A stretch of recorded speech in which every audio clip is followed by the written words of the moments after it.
Jardim Botânico do Rio de Janeiro é um magnífico lugar para se estudar as plantas. E é isso que nós vamos começar a fazer agora. Aliás, vocês sabem em quantos grupos as plantas são classificadas? Não, né? Podemos dizer que as plantas são divididas em 4 grandes grupos: as briófitas, as pteridófitas, gimnospermas e angiospermas. Todas elas temos exemplos de forma abundante aqui dentro no Jardim Botânico.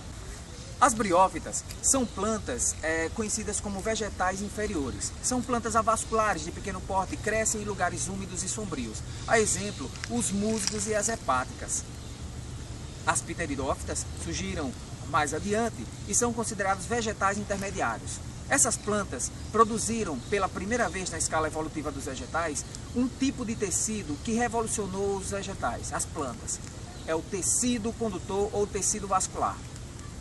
As briófitas, diferente das pteridófitas, são pequenas. As pteridófitas são vegetais intermediários. Pela primeira vez na escala evolutiva dos vegetais, surge um tecido chamado tecido condutor.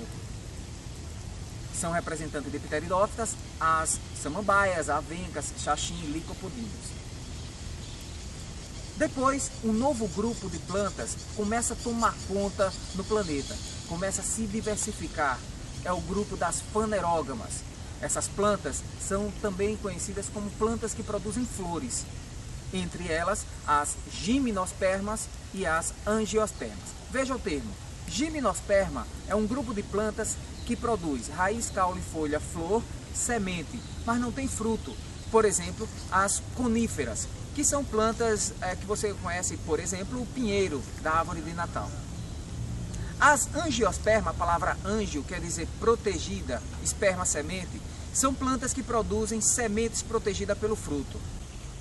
As angiospermas são plantas que produzem raiz, caule, folha, flor, semente e fruto.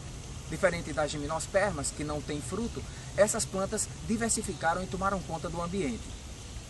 A flor é uma estrutura que protege, que abriga o órgão sexual das plantas. Normalmente a flor é hermafrodita, ou seja, tem um aparelho masculino e feminino. Aqui eu posso ilustrar para vocês um exemplo de uma flor e que tem na sua extremidade um detalhe que mostra o processo da reprodução. Tá? As flores se diversificaram e no seu interior produzem um tipo de gameta chamado núcleo espermático. Onde fica o núcleo espermático? O núcleo espermático, na realidade, representa o gameta das plantas, o gameta masculino das flores. Ele fica dentro do grão de pólen, uma outra revolução das plantas. Graças ao grão de pólen, ao surgimento do núcleo espermático dentro do grão de pólen, as plantas conseguiram se livrar da dependência da água. Vale lembrar que briófitas e pteridófitas são plantas dependentes da água para a reprodução, porque o gameta masculino precisa nadar na água para atingir o gameta feminino. As plantas que produzem flores e, por tabela, pólen, se livraram da dependência da água para a reprodução. Através do grão de pólen, esse gameta masculino consegue chegar ao gameta feminino, levado pelos insetos, pelos pássaros, pelo vento, pelo próprio homem. Veja que maravilha essa revolução tecnológica das plantas. Aqui é um excelente local para mostrarmos exemplos de plantas dos 4 grupos. Aqui nós temos um tipo de angiosperma.